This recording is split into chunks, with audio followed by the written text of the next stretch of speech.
Parenting in the modern era is a multifaceted journey, fraught with societal expectations, technological influences, and an ever-shifting landscape of advice that can leave even the most devoted parents feeling overwhelmed. Amid this complexity, few voices cut through the noise with the authenticity of Penn Badgley, the acclaimed actor whose roles in series like You and films such as Easy A have painted him as a brooding, introspective figure. Yet, behind the screen, Badgley is a hands-on father to 4 young boys, navigating the trenches of daily life with his wife, Domino Kirk. In a candid revelation during a recent appearance on Bustle's One Night Stand podcast, the 39-year-old opened up about the pressures of contemporary child-rearing, offering a rare glimpse into his home life that resonates with parents everywhere grappling with similar dilemmas.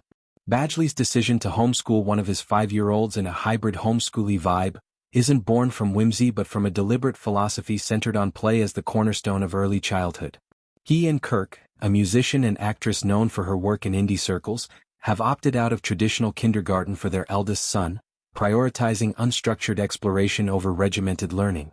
"We're not rushing into the formal education system just yet," Badgley explained, his tone measured yet passionate.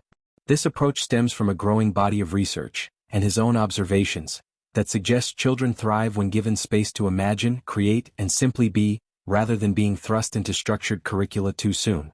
In his view, the current educational paradigm often accelerates development at the expense of joy, leading to burnout before kids even hit double digits. Delving deeper, Badgley critiques the cultural obsession with early achievement. "We don't need to be teaching these kids as much as we try to teach," he asserted, highlighting how metrics like reading proficiency and math skills are prioritized from toddlerhood. He points to studies showing declines in these very areas, attributing them to the pressure cooker of premature academics. "It's going down because we actually start too early and everybody's too intense about it," he added, his words laced with empathy for fellow parents caught in the cycle. Instead, he advocates for a return to basics: outdoor adventures, imaginative play, and family bonding that fosters emotional intelligence over rote memorization.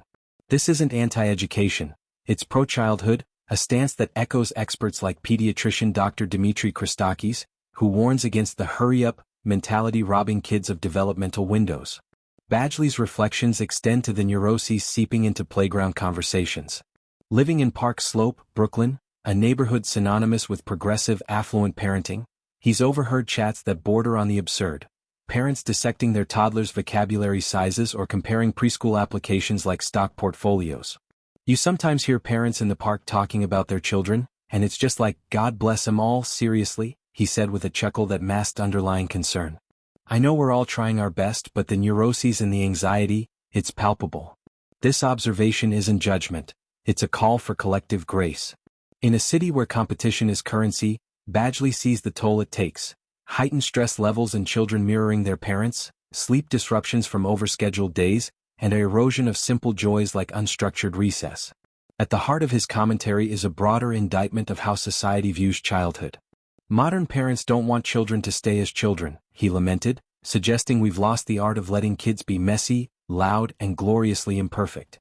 Drawing from his own experiences, Badgley described evenings at home where the focus is on connection rather than correction, board games that devolve into laughter-filled chaos, bedtime stories improvised from the boys' wild ideas, and weekends spent in Central Park chasing pigeons rather than drilling flashcards. Kirk, with her artistic background, complements this ethos, often incorporating music into their routine. Impromptu jam sessions where the boys bang on pots become symphonies of creativity. It's a deliberate counterpoint to the Instagram-filtered perfection that dominates parenting discourse, where every milestone is monetized and shared. This isn't Badgley's first foray into vulnerability. Known for his thoughtful social media presence, where he advocates for workers' rights and mental health, his parenting insights align with a pattern of authenticity. In You, his character Joe Goldberg's obsessive tendencies serve as a dark mirror to unchecked desires, but off-screen, Badgley channels that intensity into positive outlets. Fatherhood, he admits, has been his greatest teacher, amplifying his empathy and challenging his patience in ways no script could.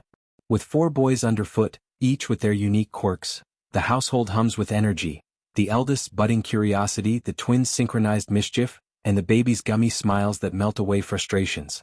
Kirk, whom he married in 2017 after a whirlwind romance, brings balance.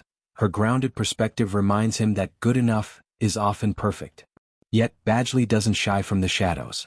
He acknowledges the guilt that plagues many parents, the nagging doubt over screen time limits or organic versus conventional snacks. In Brooklyn's eco-conscious bubble, these choices feel monumental, but he counters with humor, "We're doing our best, and sometimes that means pizza for dinner and calling it a win." His podcast appearance, timed amid a busy promotional cycle for his latest project, underscores his commitment to destigmatizing these struggles. By sharing, he hopes to normalize the messiness, encouraging others to ditch the comparison trap. Parenting isn't about perfection, it's about presence, he summarized, a mantra that could grace any nursery wall. Expanding on the hybrid homeschool model, Badgley detailed its logistics. Mornings of guided activities like nature journaling or basic phonics through songs, afternoons free for fort building or sibling-led adventures.